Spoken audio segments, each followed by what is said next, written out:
सर्वज्ञः सुगतो बुद्धो धर्मराजस्तथागतः सम्मन्तभद्रो भगवान् मार्जिनो कजिञ्जितः खड्भिगो दशबलो अद्वयवादी विनायकः मुनीन्द्रः श्रीघनः शास्तामुनिशाक्यमुनिस्तुयः सहशाक्यसिंहः सर्वार्थसिन्धः सौधोदानीश्वसः गौतमिर्वाक्वबन्धुः मायादेवी सुतस्य ध्रुवधरं धुरन्धरं शीलराशिशुभाननं वयं वन्द्यामहे वन्द्यं भीमाम्बेडकरनायकम् साधु साधु साधु।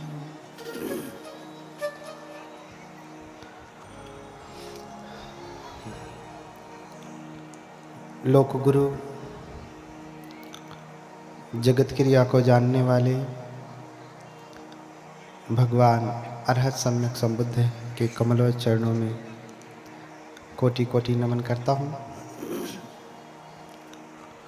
तत्पश्चात धर्मराजा सम्राट अशोक,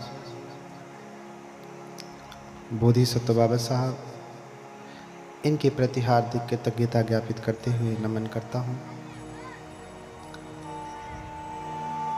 यहाँ पे उपस्थित हमारे बंतेगण, सभी धर्म के प्रति श्रद्धावान उपासक उपासिकाएं,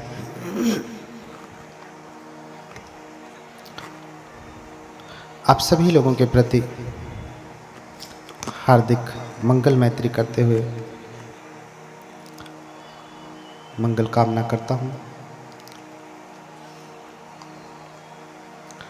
हर दिन जगह ज़्यादा होती फिर भी ऐसे ही बैठते हैं कि गर्मी लगे खूब। थोड़ा सा पीछे सरका जा सकता है, जगह तो बहुत है।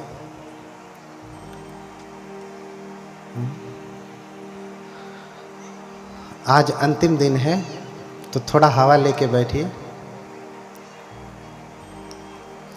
पहले ही नहीं जाना है, थोड़ा लंबे समय तक बैठना है।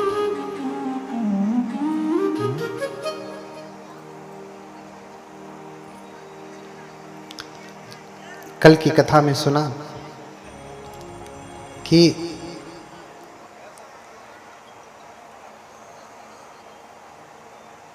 सिद्धार्थ गौतम गृह त्याग कर देते हैं। क्यों? क्योंकि जीवन के अनित्य को देखते हैं, इसलिए गृह त्याग कर देते हैं। बूढ़ा व्यक्ति, बीमार व्यक्ति, मृत व्यक्ति और फिर प्रवज्जित, इनको देख करके घर छोड़ते हैं।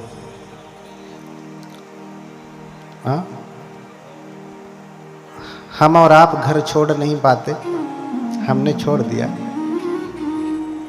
आप घर नहीं छोड़ पाते, क्यों? क्योंकि अनित्य भाव जगा नहीं और मैं मेरे का भाव छूटा नहीं। इसलिए इस उम्र तक भी घर छोड़ना कठिन हो जाता है, भाव भी नहीं आता कि कम से कम भाव आए। भाव तब आता है जब घर का भाव बिगड़ता है, तो मन कहता अरे छोड़ ही दें घर, सिद्धार्थ गौतम सब समझते हैं कि पत्नी पुत्र ये कोई भी मेरा नहीं। बार बार मन में विचार आता है तो छन्न से कहते रहते हैं, गोपा मेरी है क्या। गोपा उनकी पत्नी यशोधरा, क्या गोपा मेरी है? गोपा मेरी है क्या? क्या गोपा मेरी है सच में?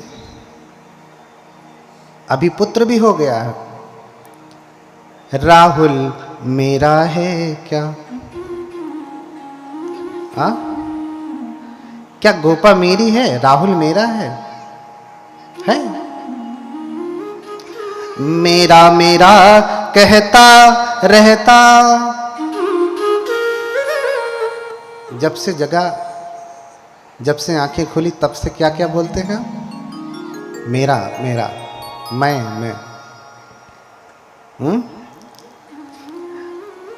मेरा मेरा कहता रहता, जीवन मेरा है क्या?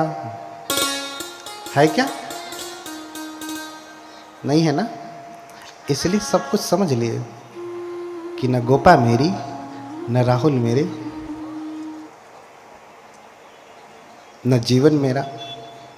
और जब ज्ञान प्राप्त किए तो उन्होंने कहा भी कि पुत्र मथि धन मथि इति बालो विहन्यति, अताहि अतनो नथि कुतो पुता कुतो धन। मेरा पुत्र मेरा धन मेरे आंति बंधु पति पत्नी भाई बंधु सब मेरे, लेकिन कोई मेरा नहीं। इतना तक कहते कि अताहि अतनो नथि, मेरा शरीर मेरा नहीं है क्या? नहीं। जैसे उस दिन मैंने बताया ना, आपका शरीर है तो आप कह दीजिए एवं में रूपं हो, तो मेरा रूप ऐसा हो जाए खूब सुंदर, हीरो जैसा हीरोइन जैसा। नहीं होता, क्योंकि मेरा तो मेरा कोई नहीं है। इसलिए घर छोड़ दिया और जाकर के तप करने लगे। गुरु ढूंढते हैं पहले तप के लिए। अलार कलाम उद्दक रामपुत्र, इन सारे गुरुओं के पास वो बहुत प्रकार की विद्याएं सीखते, तप करते, लेकिन ज्ञान प्राप्त नहीं होता। कठोर तप करते। तप की ऐसी पराकाष्ठा कि शायद आज तक के इतिहास में, धर्म के इतिहास में इतना कठोर तप किसी ने नहीं किया क्या? आपने देखा होगा कभी कभी भगवान बुद्ध की तस्वीर, जिसमें उनके शरीर में सिर्फ ढांचा दिखाई देता है हड्डियों का। बहुत लंबा तप है उनका। तप कैसे करते हैं थोड़ा सा समझ लें। अक्सर लोग भोजन को छोड़ना तप समझते हैं। भोजन छोड़ दिया तो तपस्वी हो गए, व्रती हो गए। भोजन छोड़ा बाकी सब पकड़ा, सारी बुराई है, लेकिन क्या है? तपस्वी। पहले भी ऐसी प्रथा थी कि तप करिए, भोजन छोड़ दीजिए, न अन्न ग्रहण करिए, न जल ग्रहण करिए, न फल करिए, तो भगवान आपको मिलेंगे। और सिद्धार्थ ने भी ऐसा ही किया। पूरा तप किया।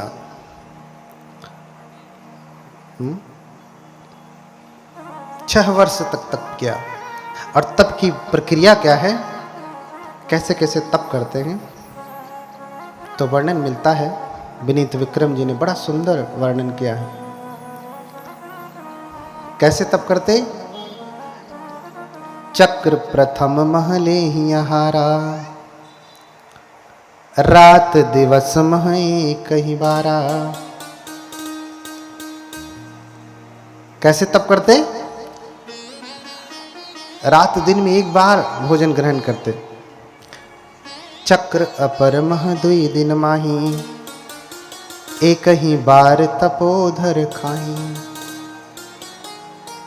पहले रात दिन में एक बार भोजन करते, बहुत दिन तक किया। अब जो कोई मिला नहीं, कोई प्रकट नहीं हुआ, कोई भगवान, कोई देवता, कोई और अलौकिक शक्ति, तो सोचा कि शायद तपश्चर्या अभी कठोर नहीं तो और कठोर करता हूं। तो रात दिन में एक करते थे, तो अब 2 दिन में एक बार करने लगे। रात दिन यानी 24 घंटे में एक बार। इसका ठीक करो भैया। हाँ, फिर 2 दिन में एक बार करने लगे, और फिर 3 4 पुनि 6 दिन बीते, ले ही आहार उदर अतिरिते। 2 दिन के बाद फिर 3 दिन में एक बार, फिर 4 दिन में एक बार, फिर 5 दिन में एक बार, फिर 6 दिन में एक बार तपश्चर्या बढ़ाते गए। इतनी कठोर तपश्चर्या करने लगे कि आज तक किसी ने ऐसा नहीं किया। 3 4 पुनि 6 दिन बीते, ले ही आहार उदर अतिरिते। 6 दिन में एक बार करने लगे, और फिर अन्न भी छोड़ दिया, भोजन करना ही बंद कर दिया। 6 दिन मानी 1 सप्ताह, 7 दिन 8 दिन, फिर बंद कर दिया। लगा कि अभी भी तप शायद कठोर नहीं है, इससे भी कठोर करूँगा तो कोई अलौकिक शक्ति प्रकट होगी, मुझे बुद्ध बना देगी, मुझे ज्ञान दे देगी। अन्नाहार अवध करी पारा, फलाहार व्रत उडकट धारा। अन्न को छोड़ दिया, फिर फल खा करके रहने लगे। और कितना फल खाते थे? 5-10 दर्जन केला, 10-12 किलो सेब, इतना। जैसे आप लोग व्रत रहते हैं तो खूब फल चलता है, अन्न नहीं मिला तो कम से कम 2-4 दर्जन केला ही खा लिया, और फिर भर परात सेब खा लिया, हो गया व्रत। लेकिन वो कितना खाते? कछ दिन आम तो कछ दिन छेही, नित एक फल ले ही न दोई। कभी आम, कभी केला, कभी आम, कभी केला। रोज एक ही फल लेते थे, 2 नहीं लेते थे। आम लिया तो एक आम, केला लिया तो एक केला, पूरा दर्जन भर, पूरा परात भर, इतना नहीं, थोड़ा सा ही। कछ दिन आम तो कछ दिन छेही, नित एक फल ले ही न दोई। उसको भी फिर छोड़ दिया, लगा कि ये भी ज़्यादा हो रहा है, इससे भी कम खाऊंगा तो शायद कोई शक्ति प्रकट हो जाए। तो फिर क्या करने लगे? प्रतिदिन एक ही चनक चबाई। क्या करने लगे? एक चना चबा के रहने लगे। कितना? एक चना। एक चना तो खाने के बाद यहाँ तक पूरा हो जाता है ना, लेकिन इतना कठोर तप किया। एक चना खा के एक दिन रह रहे, आप रह लेंगे ना? और वो भी बड़ा लगने लगा उनको। तो नित एक तिल खाही बहोरी, लखही न आन असन मुख मोरी। एक तिल खा करके रहने लगे। कितना कठोर तब। मैं बहुत छोटे में बता रहा हूँ, शॉर्ट करके बता रहा हूँ तपश्चर्या, क्योंकि आज ही है।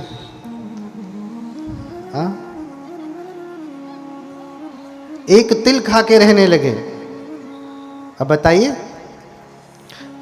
अब जब देखा कि ये भी शायद ज्यादा है, तो फिर पानी पी करके रहने लगे।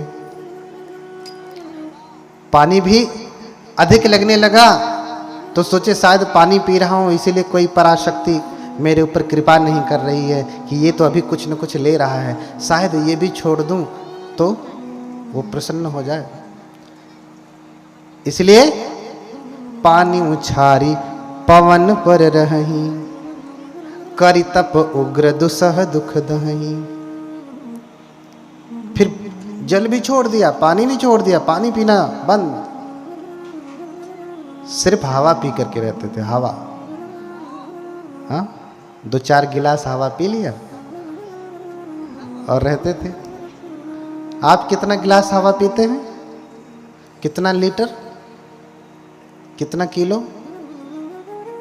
हाँ, वो भी जितना आप पीते हैं उतना वो भी पी करके रहने लगे। हाँ, और जब तप कर रहे हैं तो उनके साथ 5 तपस्वी भी हैं। 5 तपस्वी, भद्दी, अस्सजी, कौंडिन्य, महानाम, वप्र।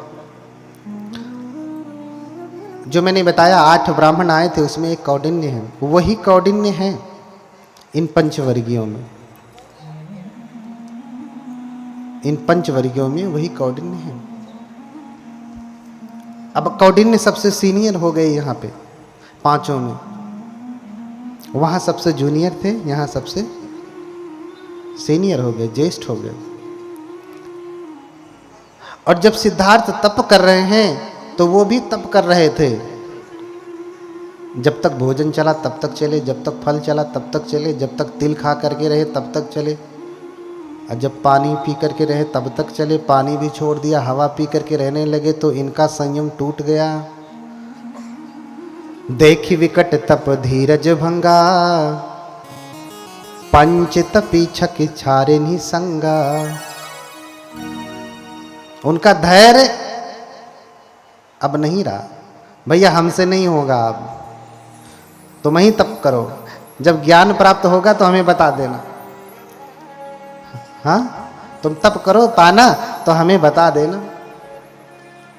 हाँ, देखी विकट तप धीरज भंगा, पंच तपी छकी छारे निसंगा। तजहिन गौतम निज तप घोरा, अटल रहे संकल्प कठोरा। वो तो भाग लिए, लेकिन सिद्धार्थ भगौड़े थोड़ी ना कि भागेंगे। मैंने पहले ही बताया, घर छोड़ करके भाग करके कोई भगौड़ा होगा, बुद्ध नहीं हो सकता है। आपके घर में झगड़ा हो, झगड़ा छुड़ाने के लिए कहिए भैया मत झगड़ा करो, मैं यहीं घर छोड़ के चला जाता हूँ, सारी झंझट खत्म, अब मैं चला जाता हूँ। और जब घर छोड़ के चले गए तो चलो अच्छा मैं घर छोड़ के आया हूँ, प्रयास करता हूँ बुद्ध बन जाता हूँ। बुद्ध बन जाएंगे? नहीं, जब तक आपकी चेतना जन्म से ऐसी नहीं है, नहीं बन सकते।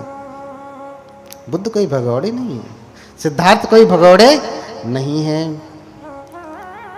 तजहिन गौतम निज तप घोरा, अटल रहे संकल्प कठोरा। अपने संकल्प पर अटल रहे कि नहीं, चाहे कुछ हो जाए, चाहे कुछ हो जाए मैं तब छोड़ूंगा नहीं। और शरीर इतना सूख गया, इतना सूख गया, ये क्रिया करते करते करते 6वां वर्ष चलने लगा। 6वां, 5 वर्ष बीत गए, 6वां वर्ष चल रहा है। इतना करते करते करते हर महीने हर वर्ष कुछ न कुछ छोड़ते छोड़ते अब सिर्फ हवा पे रह रहे हैं। कठोर तप कर रहे हैं कि अब कोई आ जाएगा। अरे बड़ी कठोर तप किया, उससे पहले भी बरसही मेघ घटा घन घोपी, कीचड़ बीच पर ही चित चोपी। जब घनघोर वर्षा होती थी बारिश के समय में, तो घर में नहीं जाते थे, कुटिया में नहीं जाते थे, बल्कि कीचड़ में ही लेट जाते थे। तप करते थे कि हो सकता है अब कोई पराशक्ति मेरे ऊपर कृपा करके प्रसन्न हो जाए तो मुझे कोई ज्ञान दे दे। जेठ मास मह बसन बिहाई, तप्त रेत पर लेट ही जाए। जब जेठ के महीने में, मई जून में भयंकर गर्मी पड़ती है ना, उस समय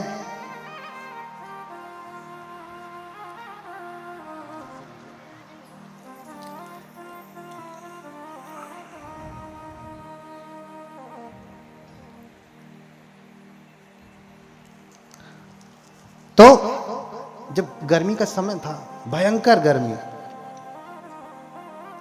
उस भयंकर गर्मी में भयंकर तप रही रेत पे जाकर के लेटते थे।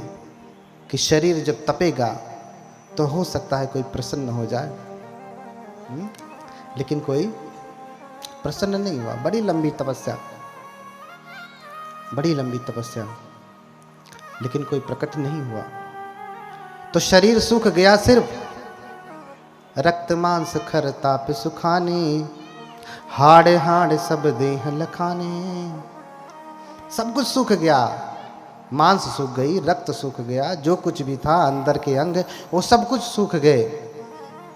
अब क्या बचा? सिर्फ हाड़, हड्डियां। हड्डियां पूरी एक एक आप गिन सकती हैं। जैसे कभी कभी कोई बच्चा कुपोषण का शिकार हो जाता तो उसकी हड्डियां गिन लेते हैं ना, बिल्कुल वो तो फिर भी ठीक होता है। उनकी दशा, उनकी स्थिति उससे भी बुरी हो गई तप करते करते, उससे भी बुरी हो गई, लेकिन फिर भी तप छोड़ नहीं रहे, फिर भी तप नहीं छोड़ रहे हैं। एक दिन जाते हैं निरंजना नदी में स्नान करने के लिए और सोचते हैं कि मैं स्नान करके आऊंगा, फिर से तप प्रारंभ करूंगा। निरंजना नदी में जल बहुत कम है, धीरे धीरे ही बह रहा है। तो जैसे जल के ऊपर कोई पत्ती गिर जाए तो बहाव तेज हो या धीमा हो, पत्ती गिर गई तो पत्ती भी धीरे धीरे बहने लगती है। ये जैसे ही नदी में उतरते हैं, शरीर तो इनका क्या हो गया है? कंकाल। शरीर में शक्ति नहीं है। जैसे ही उतरते हैं, धीरे धीरे पानी के बहाव को भी रोक करके बाहर नहीं निकल पा रहे थे, बहते जा रहे थे जैसे कोई पत्ता पानी के ऊपर बहता हो। बहते बहते कहीं किनारे पर किसी वृक्ष की टहनी लटकी हुई थी जल के अंदर, उस टहनी को पकड़ लेते हैं और फिर बाहर निकलते हैं। एक वृक्ष के नीचे ओट लगा करके ऐसे बैठते हैं, टेक लगा करके, और फिर सोचने लगते हैं कि इस प्रकार से तो मेरा शरीर नष्ट हो जाएगा, मैं मर जाऊंगा और फिर मुझे ज्ञान तो प्राप्त होगा नहीं। उसी समय सुजाता नाम की एक ग्वाला की लड़की है, आज की भाषा में कहे तो जो यादव वर्ग है ना, ग्वाला है, जो ग्वाला की लड़की है, उसने मनौती मांगी थी। जिस पेड़ के नीचे वो बैठे हैं उसी पेड़ के नीचे मनौती मांगी थी कि विवाह के बाद पहली बार में अगर मुझे बेटा पैदा हुआ तो मैं सोने के कटोरे में खीर चढ़ाऊंगी। हे वृक्ष देवता, मेरी मनोकामना पूरी करें। संयोग रहा, मनौती पूरी हुई और अपनी दासी को भेजती कि जा देख, जिस पेड़ के नीचे मैंने मनौती मांगा था वो पेड़ है कि नहीं, अगर है तो साफ सुथरा कर देना, आज मैं खीर चढ़ाऊंगी।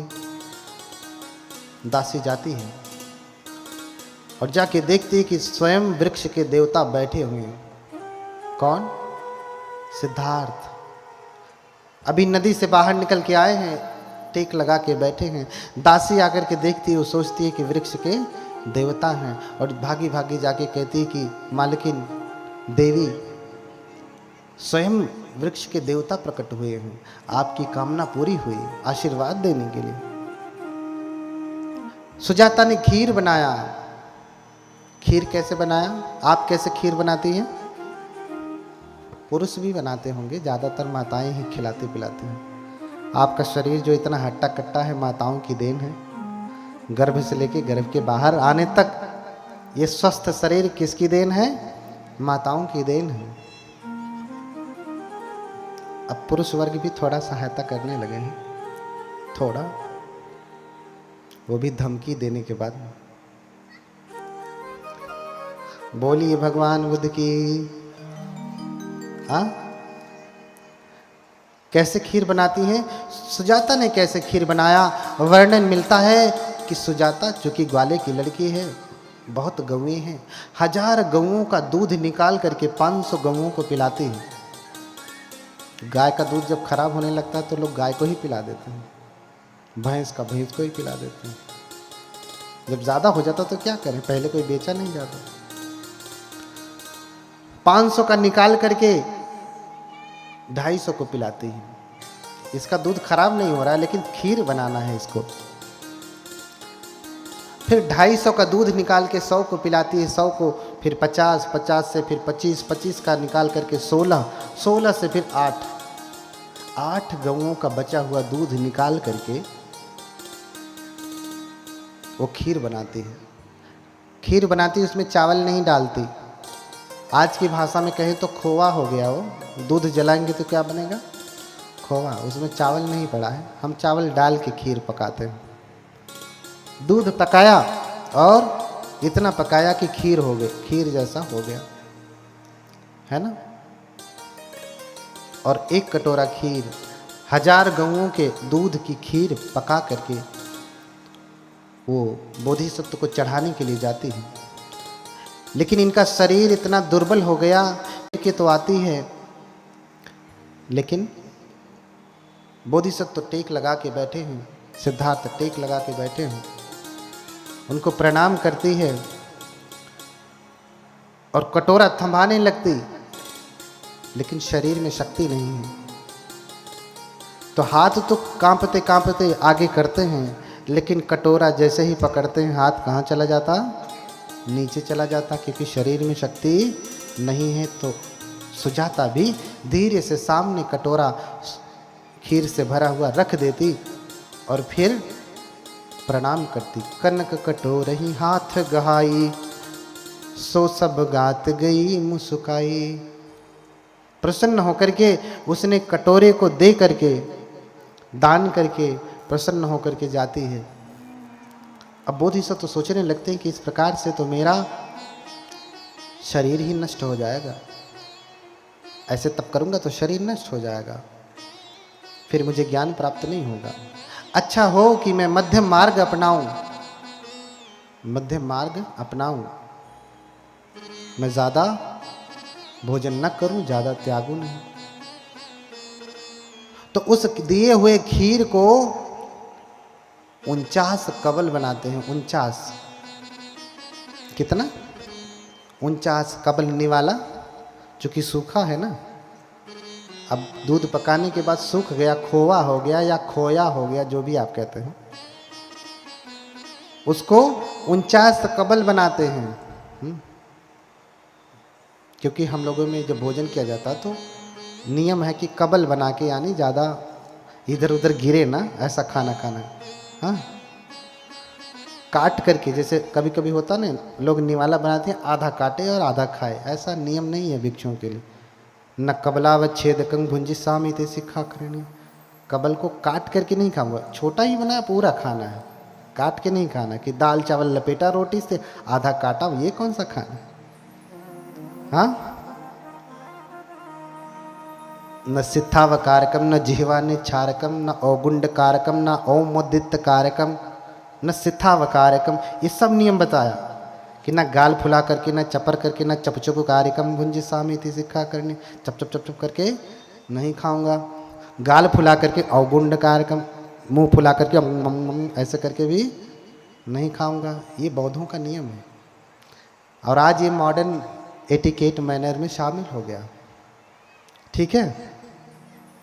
समसूप व्यंजनम भुंजी सामिति सिक्खा करनी, सपदान सूपम भुंजी सामिति सिक्खा करनी, है ना। सक्कच्चंग पिंड पातंग भुंजी सामिति सिक्खा करनी। हाँ, सत्कार पूर्वक भोजन लूंगा, समान रूप से लूंगा, न इतना उसमें दाल डाल दूंगा कि गीला हो जाए, दाल छर्रा भात भर्रा हो जाए, उतना ही डालूंगा कि चावल बंध जाए और खाना है। काट के नहीं खाऊंगा, चप चप करके नहीं खाऊंगा, गाल फुला के नहीं खाऊंगा, और न हथ ने लेहकंग भुंजी सामिति सिक्खा करनी। हाथ चाट के भी नहीं खाऊंगा, उंगलियां चाट के नहीं खाऊंगा, न पत्तनी लेहकंग भुंजी सामिति। पात्र को चाट करके, थाली को कुछ लोग खाते तो पात्र को चाट के भी नहीं खाऊंगा। चट्टन नहीं होना है, चाट करके खाना नहीं है। बहुत सारे नियम है, 75 प्रकार के खाने के नियम है, सेखियां हैं। उसके बाद तो और भी भिक्षुओं के बहुत सारे नियम। इसलिए 49 कबल बनाया। कबल, कबली का आहार है ना, मैंने 4 आहार बताया, ये पहला आहार। 49 कबल बनाया और खा जाते हैं। और फिर वही उनकी 49 दिन का भोजन होता है। 7 सप्ताह का भोजन होता है। वही भोजन कर लेते हैं। जैसे ही भोजन करते हैं, भोजन करने के बाद शरीर में थोड़ी शक्ति आती है, कटोरा लेकर के निरंजना के किनारे फिर जाते हैं और कटोरा ऐसे ही फेंकते हैं। कहते हैं मुझे ज्ञान प्राप्त होने वाला है। हाँ, यदि मैं बोधि परिवर्तित पत्तम, यदि मुझे बोधि प्राप्त होने वाली है तो ये परिवर्तित हो जाए पात्र, अर्थात धारा के विपरीत दिशा में जाए। धारा इधर बह रही है तो पात्र किधर जाए? इधर जाए। और कहते हैं वहां से 7 कदम आगे गया और जा करके वहीं पात्र डूब गया नदी में। आगे गया, धारा की विपरीत दिशा में गया। क्यों? क्योंकि उन्हें बोधि प्राप्त होने वाली थी। और फिर सिद्धार्थ आ जाते हैं और फिर वृक्ष के नीचे, उसी पीपल के वृक्ष के नीचे, अभी बरगद के थे, अब पीपल के वृक्ष के नीचे आ जाते हैं और आसन लगा करके बैठना चाहते हैं कि अब मैं तप करूंगा। भोजन कर लिया हूं, शरीर में शक्ति आ गई। तो विचार करते हैं कि पूर्व के बुद्ध किस दिशा में मुख करके बैठते हैं। तो विचार किया तो पाया कि पूर्व दिशा में पूर्वाभिमुख हो करके सभी बुद्ध। ये आवाज़ थोड़ी साफ नहीं लग रही है, भारी भारी सी लग रही है, भाएं भाएं कर रही है। इसको बोलो ठीक करे। और इसको समझ में नहीं आता क्या? 3 दिन से कर रहा है। हाँ,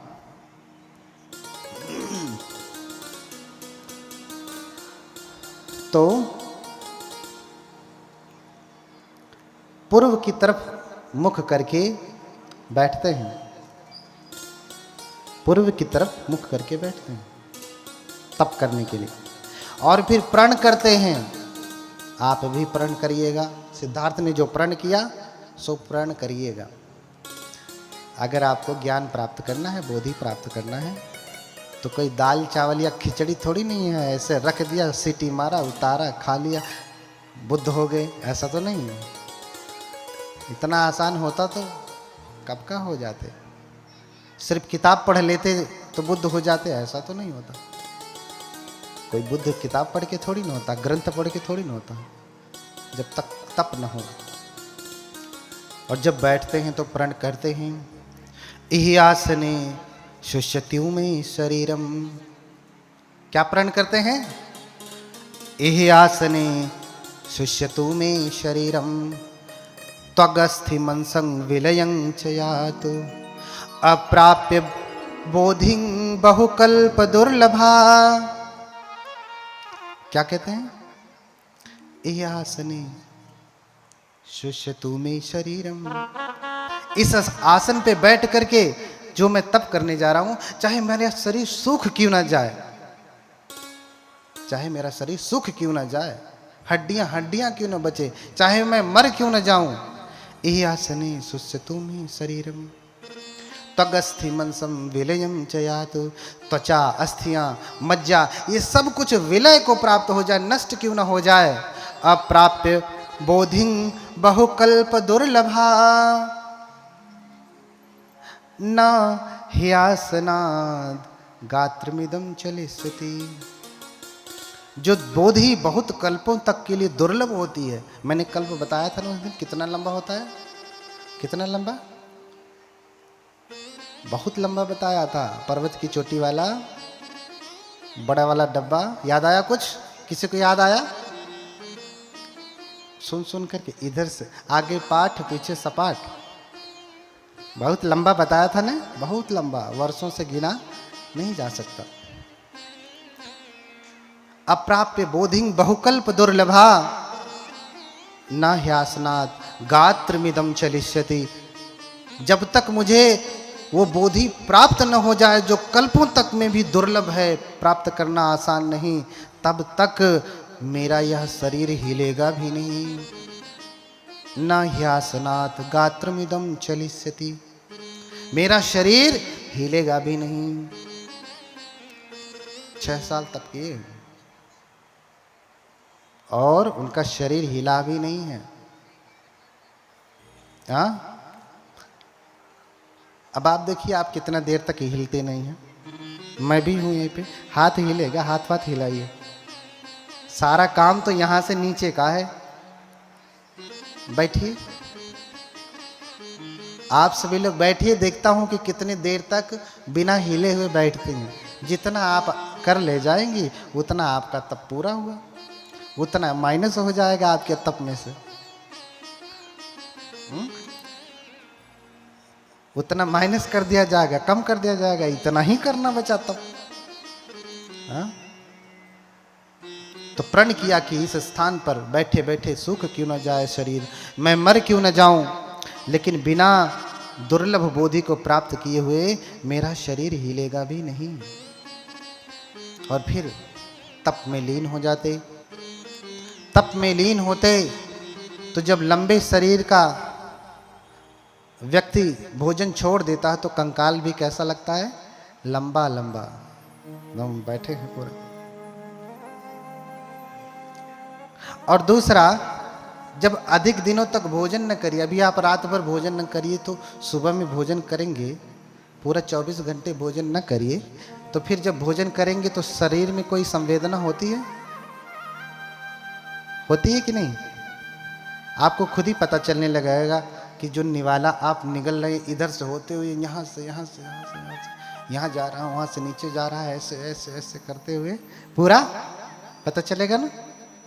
और जिसने वर्षों से भोजन त्यागा है वो जब भोजन करेगा तो क्या होगा, पूरा पता चल जाएगा, एकदम लगेगा कि रखा है, पूरी संवेदना पूरी पता चलेगी, पूरी संवेदना पता चलेगी। हुआ ही ऐसे, साधना करने के लिए बैठे तो कुछ साधना अलग से समझ में नहीं आई, लेकिन भोजन किया है इतने दिनों के बाद तो शरीर उनका खुद ही संवेदना देने लगा, बताने लगा कि तुम्हारे शरीर में विशेष प्रकार की संवेदनाएं हो रही हैं। और फिर उन्हीं संवेदनाओं को देखते देखते विपश्यना में चले गए। हाँ, उन्हीं संवेदनाओं को देखते देखते विपश्यना में चले गए। विपश्यना बौद्धों की बहुत महत्वपूर्ण साधना है, उसी के द्वारा ही मुक्ति होती है। भगवान ने 40 प्रकार की साधना बताई है, उसमें से एक साधना विपश्यना ही है। 40 में से कोई एक आपने कर लिया तो आपको मुक्ति है। इस समय बहुत प्रचलित साधना विपश्यना है, बहुत प्रचलित साधना विपश्यना है। अब संवेदनाओं को देखते देखते देखते देखते 7 सप्ताह में उनको ज्ञान प्राप्त हो गया, बुद्ध हो गए। बुद्ध हो गए तो उनको 3 विद्याएं प्राप्त हुई। कौन कौन सी विद्या? आसवक्खय, पुब्बे निवासानुसति, चतुप्पद ज्ञान। अर्थात क्या कर्म करने से व्यक्ति क्या जन्म पाता है, किन कर्मों की वजह से व्यक्ति क्या दुख पा रहा है, उसका ज्ञान प्राप्त होता है। और पिछला क्या जन्म था उसे भी व्यक्ति देख पाता है। और तीसरा जो सबसे महत्वपूर्ण है, जो बुद्धों को ही प्राप्त होता है, अन्य किसी तपस्वी को प्राप्त नहीं होता, यही उन्हें बुद्ध बनाता है, वो है आसवक्खय। अर्थात अपने मन के विकारों को दूर करने का ज्ञान। बाकी किसी भी व्यक्ति के पास, किसी भी लोग, किसी अन्य सन्यासी या योगी के पास ये ज्ञान नहीं है जो बुद्ध के पास है। किसी भी भगवान या अन्य जिनको भी बहुत सारे लोग मानते हैं, उनके पास ये ज्ञान नहीं है, वो ज्ञान नहीं है। क्योंकि उस ज्ञान को प्राप्त करते ही व्यक्ति बुद्ध हो जाता है, बुद्धत्व को प्राप्त कर लेता है कि आश्रमों को नष्ट कैसे किया जाए, और ये साधना के द्वारा ही होता है। उपदेश तो आपको सिर्फ उबालने के लिए है। उपदेश क्या है? आपको उबालने के लिए है, आपके भीतर संवेदना, संवेग पैदा करने के लिए है कि नहीं, आज मैं घर छोड़ दूंगा, इससे अधिक नहीं। उपदेश सुन करके फिर अगर आप तप में लगते हैं, साधना में लगते हैं, तो आपका जीवन बहुत ही सार्थक होता है। फिर भी सार्थक है, उससे पहले भी सार्थक है, लेकिन और भी अगर आप तप करेंगे तो पूरा सार्थक हो जाएगा उसमें, किंतु परंतु कुछ भी नहीं रहेगा। अब समस्त बोधि को प्राप्त करके जो है वो बुद्ध हो गए। बैठे बैठे ही उनको अनुलोम विलोम का ज्ञान प्राप्त हुआ, प्रतीत समुत्पाद जान गए, अविद्या पच्चया संखारा, संखार पच्चया विज्ञानम, विज्ञान पच्चया नाम रूपम, कि कैसे व्यक्ति बार बार इस भव चक्र में पड़ता है। अविद्या के कारण संस्कार बनते हैं, अज्ञान है तो संस्कार बनेगा, ज्ञान है तो भी संस्कार बनेगा, लेकिन समाधि है तो संस्कार नहीं बनेगा। ज्ञान है तो व्यक्ति कुशल कर्म करेगा, कुशल संस्कार बनेगा, अज्ञान है तो अकुशल कर्म करेगा, नादानी वाला काम करेगा तो भी संस्कार बनेगा। अरे आग तो आग होती है, चाहे अच्छी लकड़ी की हो चाहे सड़ी लकड़ी की हो, आग तो आग है, दोनों जलाने वाली है ना। आग तो आग है, सड़ी लकड़ी को